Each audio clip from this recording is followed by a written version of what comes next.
capture capture capture capture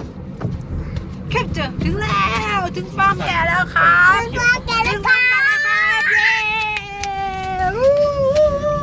ย้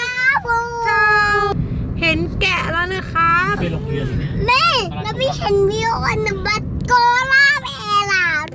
มันดูดิเห็นแบบ วิว อุ้ย อัน นี่ บัต ไงฟาร์มแกะนะ อุ้ย คะ นี่ไม่เห็นเป็ดตัวใหญ่ด้วย มีเป็ดตัวใหญ่เบ็ด เป็ด เอ้ย เป็ด ใหญ่ ที่หล จุ ว ง ง เล อ่ะ ย มัน ใช่ ใหญ่อ่ะ ใหญ่มากเลย เป็ดตัวที่หลวงอ่ะมันต้องร้องเพลงนักดู โอ้ น้ำ นี่ นี่ ไง นะ อยู่ตรงนั้นนี่ไง เห็นไหมคะ เป็ดยักษ์ เป็ดยักษ์อันนี้คืออะไรที่นี่คืออะไรพิมพ์มันมีอะไร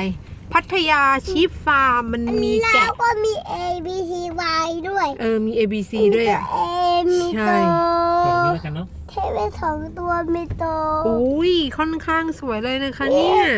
มีแค่ ไปเดี๋ยวเราเข้าไปดูกันข้างในกันนะคะ เดี๋ยวน้องพิมพ์กับแม่เป้จะพาไปดูกันข้างในนะคะพิมพ์บ๊ายบายหรอกบ๊ายบายบ๊ายบายเดี๋ยวไปดูกันข้างในนะคะ บายบาย เดี๋ยวพาไปดูตรงไหนชี้ดิพาไปดูไหนพาไปดูข้างในนู้นใช่ไหมเนี่ยใช่ไหมลูก ใช่ ใช่พาไปดูตรงนู้นเดี๋ยวน้องพิมพ์จะพาไปกับแม่เป้ ออกทางนี้เหรอพี่